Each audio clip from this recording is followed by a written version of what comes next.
पिछले 3 महीनों से मैं खोज रही हूँ अपने नए सपनों के घर को। अब सपनों का घर मिलना आसान तो नहीं है, तो इसी कश्मकश में सबसे पहला जो घर आपको दिखाने जा रही हूँ, जो मैंने देखा वो था यहीं के पास की सोसाइटी मेंशन में। ये घर मुझे अच्छा बहुत लगा क्योंकि एकदम जैसे आइकिया वाले घर होते हैं ना वैसा था।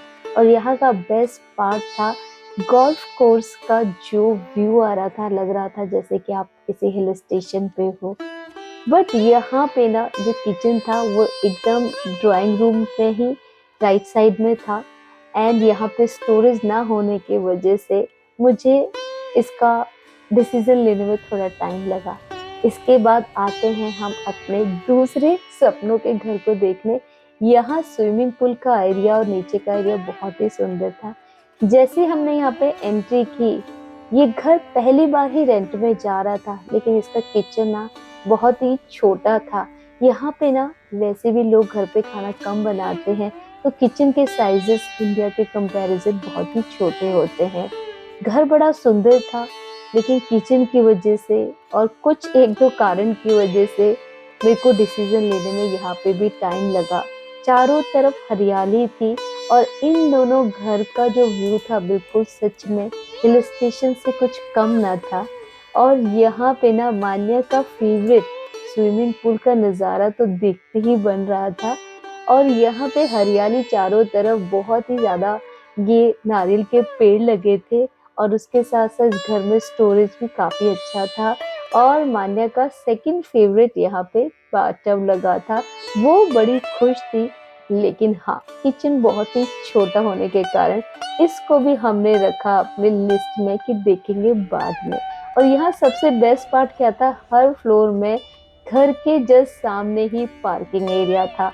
देखो मैं तो ये पहली बार देखा था। इसके बाद हम अपने एक और घर को देखने गए।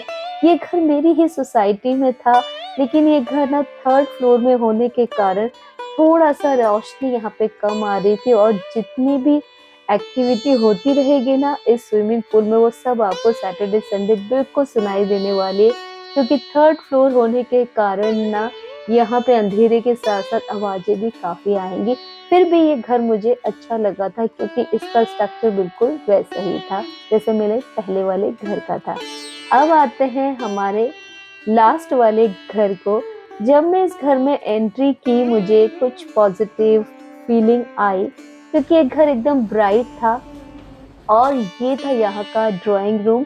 और यहाँ पे ये है फ्रंट इसके विंडो, और यहीं से है एक छोटी सी बालकनी। और ये घर 16वें माले के होने की वजह से यहाँ पे रोशनी काफी ज्यादा आ रही थी और इस तरह का व्यू आ रहा था।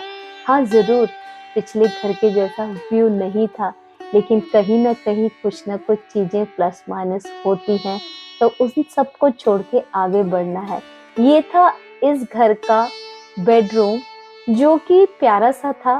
क्वीन साइज का यहाँ पे बेड लगा था, स्टोरेज काफी थी। हर एक इंसान को ना जब वो घर लेने जाता है ना, हाँ जरूर आपको ये बोलेगा ये आपका घर थोड़ी है, लेकिन रेंट का ही घर होता है तो भी आप कई चीजें सोचते हैं कि यहाँ पे प्रॉपर स्टोरेज जब मिलता है ना आपको, तो आपका मन खुश हो जाता है कि आपकी सारी चीजें यहाँ पे अब आ जाएंगी। बढ़ते हैं आगे। ये है यहाँ का ड्राइंग रूम। उससे पहले आपको बता दूं मैं कि यही घर है जो कि मैंने फाइनल किया है। ये है इसका डाइनिंग टेबल। और जल्दी ही आपको इसका होम टूर, मतलब किस तरह से इस घर को मैंने अपने सपनों का घर बना दिया, वो जरूर से बताने वाली हूँ, तो देखना मत भूलना। ये है यहाँ का एक और बेडरूम। इसमें बेड नहीं था, हालांकि हमें बोला गया था आपको बेड हम प्रोवाइड कर देंगे, बट मैंने कहा नहीं, मुझे इसे अपने मंदिर का कमरा बनाना है क्योंकि मेरे पास थोड़ा बड़ा मंदिर है। और वैसे भी हम रहने वाले 3 ही हैं, तो मुझे लगा कि नहीं, इस बार इसको मंदिर का कमरा ही बनाएंगे। और यहाँ पे भी काफी सारे स्टोरेज थे। मुझे बड़ा अच्छा लगता है देख के कि काफी सारी चीजें इस कमरे में भी आ जाएगी। और हाँ, मिस कर रही थी पुराने घर को। वहां पे फ्रंट में जो व्यू आता था, इस बार अब मंदिर के कमरे से और मान्या के रूम से आएगा।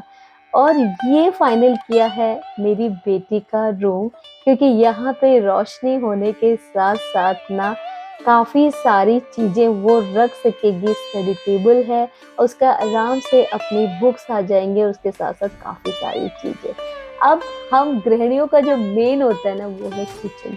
तो यहाँ का किचन भी बिल्कुल वैसे ही है, क्योंकि ये घर है सेम सोसाइटी में, लेकिन हाँ, उस घर का कुछ अलग ही व्यू था और इस घर का भी कुछ अलग ही व्यू है। हर घर अपनी कहानी कहता है, वो घर कुछ कहता था और इस घर की कहानी मैं खुद लिखने वाली हूँ और बताने वाली हूँ कि इसके इस कोने को मैंने कैसे डेकोरेट किया।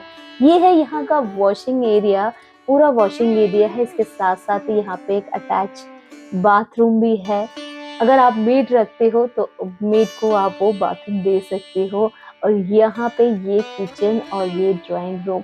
हाँ, अगले वीडियो में ज़रूर बताने वाली हूँ कि किस तरह से इसको डेकोरेट करूँगी और क्या-क्या मैं खरीदने वाली हूँ मेरे इस सपनों के घर को बनाने के लिए मैंने क्या-क्या मशक्कत की, तो देखना मत भूलना। और हाँ, वीडियो अच्छा लगे तो वीडियो को लाइक कीजिएगा और चैनल को सब्सक्राइब करना बिल्कुल मत भूलिएगा। मिलती हूँ जल्दी से एक और इंटरेस्टिंग वीडियो में, तब तक अपना ख्याल रखिएगा।